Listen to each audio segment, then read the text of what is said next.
안녕하세요, 여러분. 여러분과 같이 체육 임용 시험과 스포츠 지도사 시험을 준비하고 있는 이주입니다. 오랜만에 이제 여러분과 같이 영상으로 인사드리게 됐는데요.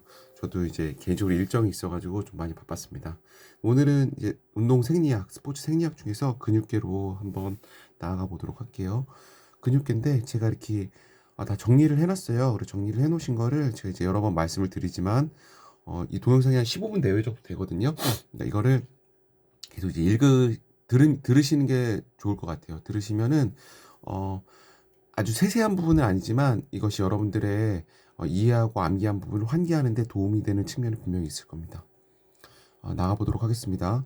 근육 섬유는 수축 활동을 위한 근육 원섬유라는 특수한 구조로 되어 있다. 근육 원섬유는 굵은 근육 미세섬유와 가는 미세섬유로 구성되어 있으며, 이게 이제 굵은 미세섬유는 다른 말로 이제 액틴이라고 할 수도 있어요. 가는 미세섬유는 마이오신이라고 할 수도 있고요. 근육 수축 과정은 굵은 미세섬유의 머리가 가는 미세섬유의 결합 부위와 결합하여 회전 운동을 함으로써 가는 미세섬유가 서로 근육 원섬유 마디 중앙부에서 교차하여 활주하는 과정을 설명할 수 있다. 이것을 근세사 활주설이라고 하고요. 요 과정이 이렇게 그림이나 과정별로 설명되어 있을 수가 있어요. 그러면 그것을 찾으셔갖고 그것을 과정별로 알고 계셔야 되고요. 중간중간에 이걸 괄호로 넣고 여기가 액틴이냐 마이오신이냐 여기가 뭐 칼슘이냐 이런 것들이 물어볼 수가 있거든요. 그런 것도 좀 알고 계셔야 되고 이 전체적인 과정을 근세사 활주설이라는 것을 암기하고 계셨으면 좋겠습니다. 여기 제가 이제 칼슘이라고 이렇게 나와 있잖아요.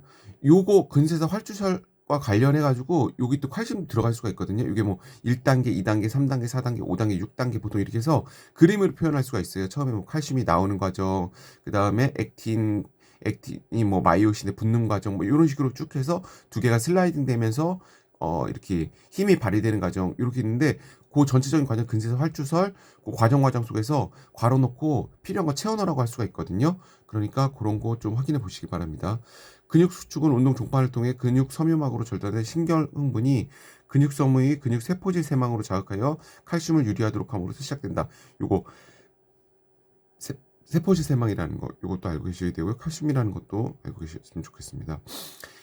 자, 인체의 근섬유는 석은 섬유와 속근 섬유로 나눌 수 있으며 또는 그 중간적 특성을 갖는 중간근 섬유로 나눌 수 있다. 요 속근 섬유는 이제 FG 섬유라는 거, 그다음에 석은 섬유는 SO 섬유라는 거, 중간근 섬유는 FOG 섬유라는 거. 속근 섬유는 이제 순발력과 관련되는 거고요. 석은 섬유는 지그력과 관련됩니다. 근데 이제 특정 근 섬유가 특정 운동 종목과 관련이 있지만 그것이 반드시 정비례하는 것은 아니에요. 예, 그런 것도 또 이제 알고 계셨으면 좋겠고요.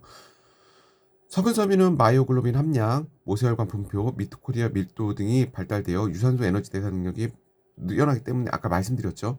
이 석은 섬유가 지구성 심폐지구력, 지구성 운동 관련되니까 그런 것과 관련되는 요소가 여기 나와 있는 거예요. 마이오글로빈 함량, 모세혈관 분포, 미토콘드리아 밀도, 그래서 유산소성 에너지 대사 능력이 마라톤 같은 사람은 상대적으로 석은 섬유가 발달되어 있겠죠.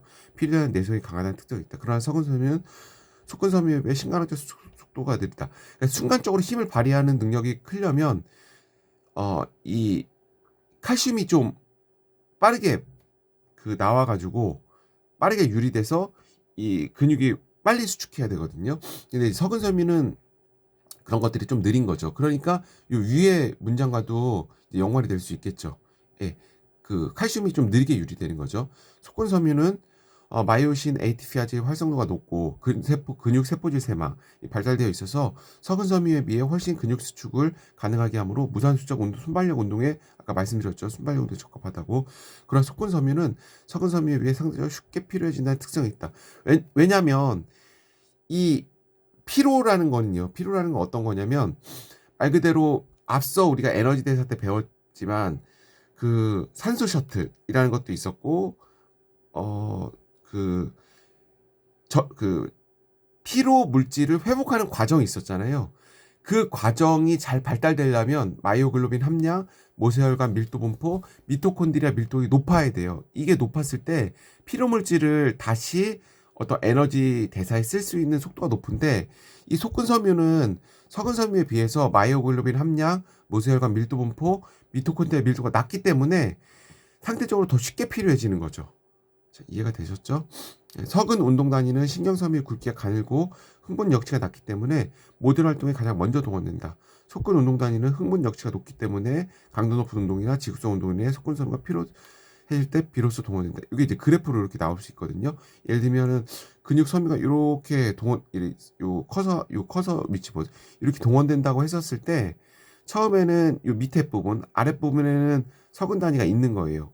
그리고 여기에는 이제 중간 근섬유, 위에는 속근섬유죠. 그러니까 가장 높은 수준에서의 근육이 동원된다고 했을 때는 세 개가 다 동원되는 거죠. 그리고 가장 낮은 수준에서는 일단 석은 운동 단위가 먼저 동원되는 거고요. 요 말차트도 기본적으로 알고 계셔야 됩니다. 등척성 수축, 등장성 수축, 등속성 수축. 요 각각의 명칭과 개념을 알고 계셔야 돼요. 근육 수축에는 등척성 수축, 등장성 수축, 등속성 수축이 있다. 등석성 수축이란 근육섬유 길이의 변화 없이 장력이 발휘되는 수축이고 벽을 미는 것 같은 행동이에요. 동작의 변함없이 어, 몸의 형태를 유지하고 있는 거. 등장성 수축은 근육에 가해지는 부하는 일정한 상태에서 근육의 길이가 짧아지는 수축. 등속성 수축은 특수한 사이벡스란 뭐 이런 장비가 있어요.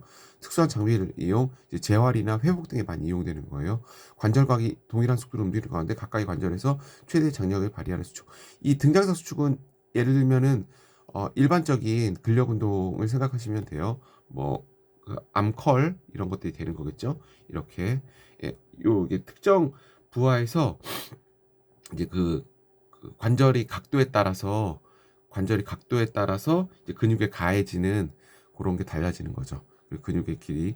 등속성 수축이라는 기계에 똑같은 암컬을 하긴 하는데 이 사이벡스라는 기계의 팔을 이렇게 고정하는 거예요. 고정을 해가지고 요 관절 각도에 따라서 아까 등장적 수축 같은 경우에는 근육에 가해지는 저기가 달라지게 되잖아요. 요 힘이 외부에서 주어지는 부하는 일정한데 근육에 가해지는 힘은 달라지는 거예요. 관절 각도에 따라서.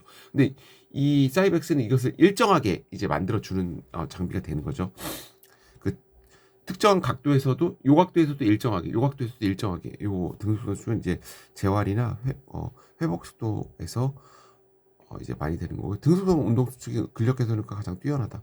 이런 것도 물어볼 수 있을 것 같아요. 좀 이제 고전적인 문장이긴 한데 근력 개선 효과가 가장 뛰어난 것은 등속성 운동 수축이라는 걸 좀 알고 계셨으면 좋겠고요.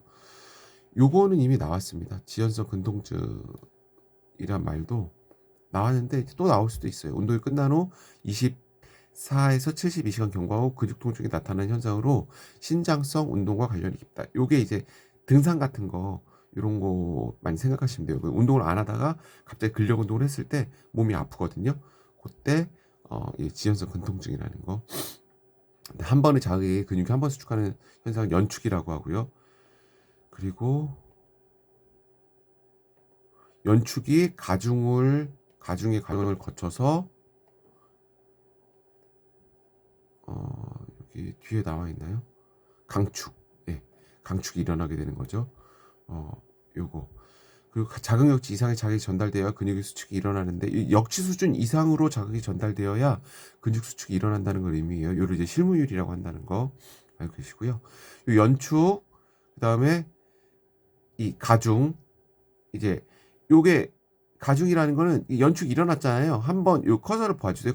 연축이 일어났다가 이제 이렇게 내려오는데 자극이 전달되면 다시 한번 가중을 해준다는 거예요. 다시 올라가겠죠. 또 내려왔다가 가중이 올라오고 이것이 이제 계속 반복되면은 쭉 이제 이렇게 이어지는 거죠. 근육 수축 과정이 그걸 이제 강축이라고 하게 되는 겁니다. 가중에는 근육섬유에 대한 자극이 가까운 시간적 시차를 두고 일어나는 시간적 가중, 그다음에 특정 시점에 여러 개의 운동이 한꺼번에 힘을 생성하는 공간적 가중이 있다. 이건 이제 시간적 가중은 한 번 자극을 주고 또 자극을 주고 또 자극을 주고 이런 걸 의미하는 거고요. 공간적 자극은 이렇게 하나의 운동 단위에 이쪽에서도 주고 저쪽에서 주고 밑에서 주고 이런 거 말하는 거예요. 이런 건 이제 약간 국어 문제에 가까우니까요. 그냥 이렇게 많이 읽어보시고 그 의미를 새겨보시면 좋을 것 같습니다. 근력을 결정하는 요일은 근당 면적, 그다음에 근육 섬유의 종류, 관절의 각도, 근육 섬유 길이 이렇게 나와 있는데 요게 지금 이제 문장으로 되어 있지만요. 이것이 그림이라든가 글로 설명이 되어 있을 수가 있어요. 예를 들면은 문제에선 그런 문제가 나왔어요.